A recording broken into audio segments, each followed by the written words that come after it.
दोस्तों नमस्कार। स्वागत आप सबका। मैं हूं आपका होस्ट एंड दोस्त अमित वत्स और आप देख रहे हैं पक्की खबर। आज की वीडियो में बात करेंगे Sameer Agarwal group and association यानी सागा ग्रुप के बारे में। सागा ग्रुप में आपकी टोटल 7 सोसाइटीज थी, जैसा कि आप जानते हैं। एलसीसी और ह्यूमन कोऑपरेटिव सोसाइटी सबसे बड़ी सोसाइटी मेरे हिसाब से थी और सबसे ज्यादा बिजनेस और सबसे ज्यादा कार्यकर्ता भी इनके ही थे। तो दोस्तों, वीडियो में आगे बढ़ने से पहले चैनल को सब्सक्राइब कर ले, बेल आइकन जरूर दबा ले। मैं हर रोज आपके सामने आता हूं मॉर्निंग में और मेरा मोटो रहता है कि आपको सही और उचित जानकारी दी जाए। इसके अलावा दोस्तों, मेरा मकसद है आपकी जो क्यूरीज रहती हैं, जो कंसर्न्स आपके रहते हैं, उनके ऊपर बात की जाए और इसके अलावा जो भी ताज़ा जानकारी आती है उसको जोड़ा जाए। और ऐसा इसलिए है क्योंकि मैं लगातार वीडियो डालता रहता हूं दूसरी कंपनी की भी जो स्कैम से रिलेटेड है, जैसे कि आपका सहारा हुआ या विनाव का जो मामला चल रहा है। इसके अलावा ट्रेजर एनएफटी है, के एनएफटी है, आपकी योरकर है, क्यूएफएक्स है, या अन्य मामले जो ईडी उजागर करती है अपनी रेड्स के माध्यम से, उन पे लगातार हम चर्चा करते रहते हैं अपने चैनल पर। और जब भी मैं एक दिन या 2 दिन वीडियो नहीं डालता हूं एलसीसी की, तो हमारे जो दर्शकगण हैं वो कमेंट्स के माध्यम से लगातार पूछते रहते कि प्लीज आप उनकी अपडेट दीजिए। 1-2 भाई तो ऐसा लिख देता, भाई अगर उसकी बतानी तो बताइए, फालतू की बातें ना बता। तो मैंने क्या किया, भाई एक तो वीडियो बनाएंगे मॉर्निंग में। दोस्तों, कुछ बातें करनी है, जैसे कि 15 मई के आसपास हमें आशा थी कि कुछ ना कुछ अच्छा अपडेट हमें मिलेगा और ये उम्मीद थी कि जो लिक्विडेटर नियुक्त हुए हैं एलसीसी में और उसके बाद ह्यूमन कोऑपरेटिव सोसाइटी में, वो जरूर कुछ ना कुछ गाइडलाइन जारी करेंगे और वो पब्लिकली पता लगेगा कि कैसे आवेदन होंगे और क्या कार्रवाई चल रही है, जो कि नहीं पता लगा है। एक निराशाजनक खबर है। अपने यहाँ क्या हो रहा है, जो भी अथॉरिटी किसी को लाइसेंस देती है काम करने के लिए और वो पर्टिकुलर कंपनी या सोसाइटी वो जो फ्रॉड कर देती है, तो अथॉरिटियां हाथ खींच लेती है। मेरे हिसाब से जिस अथॉरिटी को लाइसेंस देने का प्रावधान होता है, तो उसके पास इतना सिक्योरिटी, इतना बैलेंस तो होना ही चाहिए, फंड तो इतना रखना ही चाहिए उसको अपने पास, चाहे वो सिक्योरिटी अमाउंट जमा कराए, कि जब वो कंपनी निकल जाती है तो कम से कम इन्वेस्टर्स का पैसा तो मिलना ही चाहिए, क्योंकि इन्वेस्टर्स से ही देश की अर्थव्यवस्था चलती है। अगर मैं बात करूं, अगर हम मान के चले 10 लाख एजेंट भी काम करते होंगे आपकी ह्यूमन कोऑपरेटिव सोसाइटी या एलसीसी सागा ग्रुप में, अगर उन्होंने 4-5 आदमी को जोड़ा हुआ तो 50-60 लाख आदमी से कनेक्ट हो गए हैं। मतलब 50 लाख परिवारों को इस सोसाइटी के कारण झटका लगा है। ये एक अंदाजा बता रहा हूं मैं। और अगर उन्होंने 1 लाख जमा कराया हुआ तो कितना पैसा हो गया। अगर वही 1 लाख रुपया जो मार्केट में लेके जाते और परचेज करते, एटलीस्ट लोग इकट्ठा क्यों कर रहे थे पैसा? इसलिए तो करते किसी को शादी में लगाना, किसी को मकान बनाना है। तो उस पैसा जब मार्केट में लगता तो इकोनॉमी कितनी बूस्ट होती, तो कैसे देश का नुकसान नहीं हो रहा है। तो जो अथॉरिटियां लाइसेंस देती हैं, क्या वो अपने नियम नहीं बना सकती कि हम इतने % टैक्स लेंगे या सिक्योरिटी लेंगे? और हर साल जो रिव्यू करती हैं, तो क्या वो नहीं देख पाती? मैं ह्यूमन के मामले में एलसीसी के बारे में जब सोचते हैं तो आश्चर्यचकित रह जाते हैं कि कैसे सोसाइटी दिन दुगनी और रात दुगनी, क्या बोलते हैं, दिन दुगनी रात चौगनी उन्नति कर रही थी, अपना बिजनेस फैला रही थी। क्या जो अथॉरिटी जिनका ऑडिट कर रही थी, क्या उनको नहीं पता लग रहा था कि ये पैसे कैसे ले रहे हैं, कैसे पैसे जमा करा रहे हैं? क्या उन्होंने ये कभी पूछने का कष्ट नहीं किया कि भाई आप पहले 5 करोड़ आप मंथली इकट्ठा कर रहे थे, अब 100 करोड़ मंथली इकट्ठा कर रहे हो, ये पैसा जाता कहाँ, इन्वेस्ट कहाँ कर रहे हो? क्या जो लोग बैठे हैं, जिनकी जिम्मेवारी है, क्या उनको सिर्फ अपने सही मतलब है क्या? कि इस देश में इंसान है, जो इन्वेस्टर्स हैं, जो गरीब आदमी उनकी कदर नहीं है, कि उनको भेड़ बकरी माना जा रहा है क्या? सारा के मामले में हुआ, आपका परल का मामला, जो मोटी मोटी कंपनियां मेरे को याद है, मैं बता देता हूँ। परल के मामले में लाखों परिवार उजड़ गए, सारा के मामले में पलायन तक करना पड़ा लोगों को, पर उजड़ गए हैं परिवार, मैं आपको बता रहा हूँ। अच्छे एजुकेटेड लोग जिन्होंने कई कई साल तक ऐसी कंपनियों में कार्य किया है, आज उनको 100-200 रुपया काम नहीं मिल रहा है। अब तीसरा सबसे बड़ा मामला ये आपका सागा का है। लेकिन हमारी अथॉरिटियां कब जगेंगी? क्या इस देश में गरीबी को सुनवाई नहीं होने वाली? कानून तो बहुत बना दिए गए हैं, बर्ड्स एक्ट भी बना दिया गया है, एमएसएस एक्ट भी है 2002 है। इसके अलावा भी बहुत सारे कानून होंगे, ईडी भी कार्रवाई करती है, आपका इनकम टैक्स का अलग से अथॉरिटीज है। लेकिन न्याय कब मिलेगा?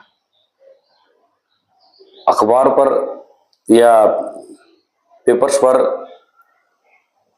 ज्ञान देने से, ज्ञापन देने से या कानून बनाने से थोड़ी ना देश का भला होने वाला है। जब तक उस कानून का या उन योजनाओं का आम आदमी तक फायदा नहीं मिलेगा, सिंगल पर्टिकुलर इन्वेस्टर तक फायदा नहीं मिलेगा, तब तक फायदा क्या है? सोचने वाली बात है कि पर मंथ करोड़ों रुपया, मैं तो 100 को 200 करोड़ तो मेरे हिसाब से हरियाणा से इकट्ठा होगा, और टोटल मिला के 500-700 करोड़ तो होगा, या 1000 करोड़ भी हो सकता है। 1000 करोड़ रुपए अगर, वो तो चलो जांच में समझ आएगा, अगर 1000 करोड़ रुपए सालाना भी होता है, और वो अब लोग जो कह रहे हैं, अभी मेरे को तो इसके बारे में ज्यादा जानकारी नहीं, लेकिन जो लोग कह रहे हैं कि ये सारा हवाला के जरिए बाहर जा रहा था, तो क्या कोई रोकने वाला नहीं था? क्या कोई टोकने वाला नहीं था? किसी को नहीं पता लग रहा था कि 1000 करोड़ रुपया कहां से रहा है? आज हम समाधान की तो बात कर रहे हैं कि बीमारी होगी है भाई, कैंसर बन गया है, उसकी इलाज किया जाए, उसके इलाज के लिए क्या किया जाए, मेरे घर वालों को पकड़ा जाए, अन्य लोगों को पकड़ा जाए। लेकिन ये जब बीमारी चल रही थी, जब धीरे धीरे ये भयंकर रूप ले रही थी, तब जो डॉक्टरों की जिम्मेवारी थी, जिन लोगों की जिम्मेवारी थी इसको रोकने की, वो लोग कहाँ थे? हमें उम्मीद पूरी है अपने प्रशासन पर कि अब तो वो पकड़ ही लेंगे, क्योंकि अब स्कैम तो हो ही गया, लूटने वाले लूट लिए हैं, जिसकी जेब में पैसा डालना तो डल चुका होगा। जिन्होंने अपनी वेल्थ बढ़ाने की बढ़ा ली होगी, बाबुओं ने बड़ी बड़ी गाड़ियां लेनी थी ले ली होगी। लेकिन न्याय मिलेगा तो कब मिलेगा? देर से मिला न्याय भी तो अन्याय के बराबर ही है। सारा इंडिया में 10 साल बाद पैसा मिलना शुरू हुआ है। क्या उस पैसे की वैल्यू उतनी ही रहेगी जितनी वो 5 साल पहले या 7 साल पहले किसी को मिलना था उसके बराबर? अगर किसी को 50,000 रुपए 7 साल पहले मिलने थे, उसकी वैल्यू क्या थी, और आज 50,000 रुपए की वैल्यू क्या है? क्या वो बराबर रहेगा? और अभी तक 50,000 तक ही मिलना है लगा है, शिव ज्यादा अमाउंट है। कब तक मिलेगा अंदाजा नहीं है। हालांकि दावे अपने हिसाब से किए जा रहे हैं। परल में तो कुछ मिला ही, 10,000 20,000 रुपए तक मिले थे कुछ लोगों को। तो ये कब तक होगा इंडिया में? हमें अथॉरिटियां बनानी नहीं है, कंपटीशन नहीं दिखाना कि हमारे देश में 10 एजेंसीज हैं जो इस प्रकार के स्कैम्स को रोकने के लिए काम करती हैं। हमें एक ही एजेंसी बनानी है जो अच्छे से काम करे, और कम से कम जो स्कैम उस टाइम पे चल रहा है उसको तो रोका जाए। जैसे सागा का ही है यार, 1000 करोड़ रुपए अगर हवाला के जरिए जा रहे थे, कि एजेंसी के नजर में नहीं आया इतना बड़ा अमाउंट पर ईयर जा रहा है 2016 से 2023 तक। कितने 1000 करोड़ रुपए? मैं 1000 करोड़ तो मिनिमम से मिनिमम मान के चल रहा हूँ, और ये होगा 4-5 हजार करोड़ रुपए, 10,000 करोड़ भी हो सकता है per month, per year, sorry, all India से। क्यों 50-60 हजार करोड़ का इसको स्कैम बताया जा रहा है? तो इतना सारा पैसा 50-60 हजार करोड़ रुपया जो इंडिया से वो लोग बाहर ले गए, क्या कोई देखने वाला नहीं था क्या उसको? बातें तमाम होती रहेंगी, लेकिन असली सच्चाई ये है कि करप्शन ने हमारे देश को खोखला बना दिया गया है। यहां हर आदमी चाहता है करप्शन से पैसा कमाना। बहुत सारे लोग हैं आज ईमानदारी को अप्रिशिएट करते हैं। कोई अगर आपके आस पड़ोस में पैसा कमा के 2 नंबर से स्कैम से या भ्रष्टाचार से, तो लोग उसको बताते हैं बड़ा तेज बंदा भाई, ये अच्छा बंदा है, इसने 2 कोठियां ले ली, उसका गुणगान करते हैं। तो जो उनके छोटे बच्चे घर में जो बच्चे बैठे हैं वो सुन रहे हैं, वो क्या करेंगे? वो भी तो यही करेंगे। और कोई ईमानदार बंदा अगर ईमानदारी से नौकरी करता है तो उस सैलरी में क्या तो सब गुजारा ही होता है। उसको बेवकूफ बताते हैं सब लोग, तो बेवकूफ, इसने कुछ नहीं कर पाया सारे। ऐसा नेचर अपने इंडिया का हो गया और हर आदमी का के अंदर तक ये बात बैठ चुकी है, खून में स्कैम हो गया है जो मेरे को लग रहा है। ये नहीं है कि हो सकता है मेरे से अलग और डिफरेंट भी किसी के भाव हों या विचार हों, मैं उनसे मना नहीं करता, लेकिन जो जब इन ऐसी चीजें सुनता हूं और उसको के बारे में जानकारी प्राप्त करते हैं तो पता लगता है कि कितनी बड़ी साजिश के तहत ये किया गया था कि हजारों करोड़ रुपया हवाले से के जरिए बाहर जा रहा है और कोई रोकने और टोकने वाला नहीं है। ऑडिट हो रहे हैं, जो भी गवर्नमेंट के नियम है सबका पालन हो रहा है डॉक्यूमेंट्स पर, इलेक्शन हो रहे हैं, आपके डायरेक्टर्स नियुक्त हो रहे हैं, खजांची, जो जो चीजें चाहिए वो सब कुछ नियुक्त हो रही है। लेकिन कहाँ नियुक्त हो रही है? क्योंकि डायरेक्टर्स लोग कह रहे हैं हमें पता ही नहीं कि हमारे साइन की कब करवाई गई। उनकी लिस्ट ऑफिस में सेंट्रल रजिस्ट्रार के पास है। तो कोई ना कोई तो जोल है ही दोस्त। और अगर ऐसा ही चलता रहा ना तो लोगों को इंडियन बैंकिंग सिस्टम से बिल्कुल नफरत हो जाएगी। जहां देखो वही स्कैम है, लोग फोन करके स्कैम कर रहे हैं, लोग अकाउंट से पैसा उड़ा दे रहे हैं। तो दोस्तों पता नहीं अपना देश का क्या होगा। कुछ सवाल ले लेते हैं।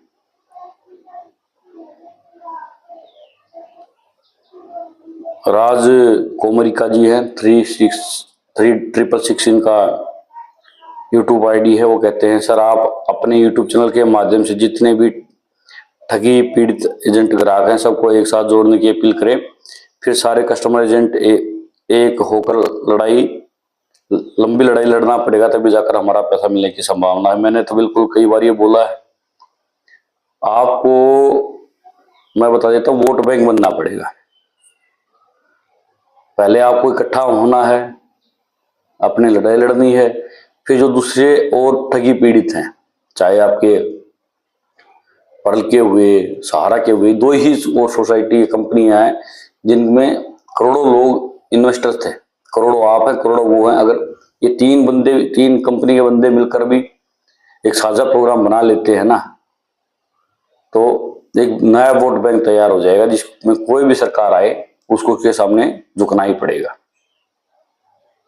तो इसके लिए मेहनत बहुत लगेगी। और जितने भी दोस्त हैं वो सुनते हैं, कृपया अपने आप को जरूर डेडिकेट करें ऐसे लोगों के साथ। लेकिन ऐसा नहीं कि कोई बंदा आया उसने कहा कि मैंने फलाने बंदे से बात कर लिया, ऐसे नहीं। आपको संख्या बल दिखाना है और खुल के बात रखवानी है, मंच से आवाज सुननी है और जिस पर्टिकुलर नेता की बात करे तभी पैसा देने का फायदा है। ये नहीं कि भाई आप पक्ष में आज ये पार्टी बैठी है, इसको हराने के लिए वे पक्ष को वोट दे दे, नहीं, उससे कोई फायदा नहीं होने वाला है। उससे ऐसा आपका पैसा नहीं मिलेगा। पहले जो पार्टी आपका पैसा देने के लिए बात करे तब उसको सपोर्ट करें और वो बोले कि आप उसमें अपने जो मैनिफेस्टो में उसको शामिल करें। सर लगभग 28.5 लाख मेरा है और करीब 37 लाख अन्य निवेशकों का है। हमारे द्वारा निवेश करवाया गया है, लगभग 66 लाख मूलधन जमा है।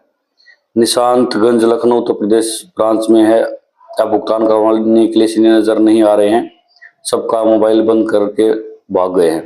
प्रवीण मिश्रा जी, मिश्रा जी आप जैसे ईमानदार आदमियों को ही सबसे ज्यादा परेशानी का सामना करना पड़ रहा है।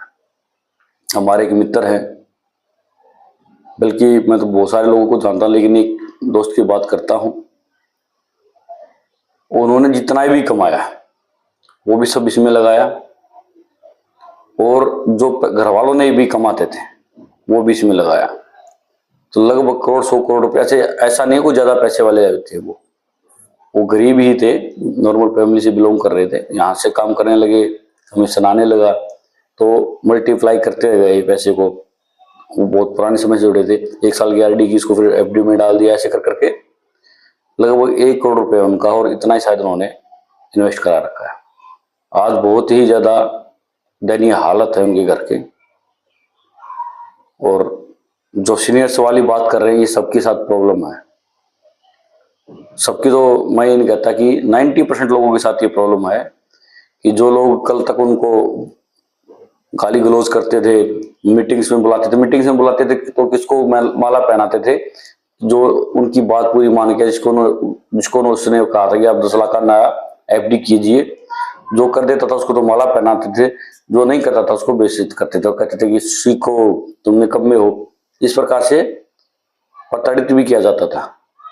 तो उसके बाद मोटिवेट किया जाता था, प्रताड़ित किया जाता था, तरह तरह के इनाम रखे जाते थे। उनके कहने से लोग अब उस टाइम पे काम भी करते थे। तब तो वो पीछे पड़े रहते थे कि ये करो ये करो ये करो। अब जब लोगों ने कर लिया है और भुगतान का समय आ गया तो उन्होंने मुंह फेर लिया है। भाई अगर आपके अंदर खोट नहीं है, आपके अंदर चोर नहीं है, तो कृपया आप अपने जूनियर से संपर्क में तो रह सकते हैं। जैसे सुबह से हम उनको फोन करते थे, ग्रुप में डालते थे, उनको बोलते थे कि टाई पहन के आइए, उनको बोलते थे कि कपड़े पहन के आइए, उनको बोलते थे कि शेविंग क्यों नहीं कराई है, पैंट क्यों नहीं दबाई है, महंगे कपड़े क्यों नहीं ले रहे हो। जब कल आप उनका पैसा खर्चवा रहे थे, उनको इस दलदल में धकेल रहे थे, तब तो आप बड़े सीनियर बन रहे थे, फाइन भी लगा देते थे, मीटिंग में नहीं आता था तो कोई। और आज उसमें साथ में खड़े होने का है तो आपका पता ही नहीं है कहाँ हो। तो प्लीज ऐसा ना करें, साथ जरूर दें।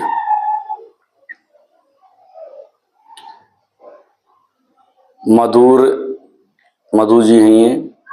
मैं झारखंड के लोहरदगा जिला के ब्रांच में पैसा जमा की हूँ, खुद का और दूसरे लोगों का भी। लोग परेशान हैं और हमें कोई जानकारी नहीं है। ब्रांच बंद है और bank manager phone call receive नहीं करते। हम क्या करें सर जी, हमारा पैसा वापस चाहिए, कब तक मिलेगा?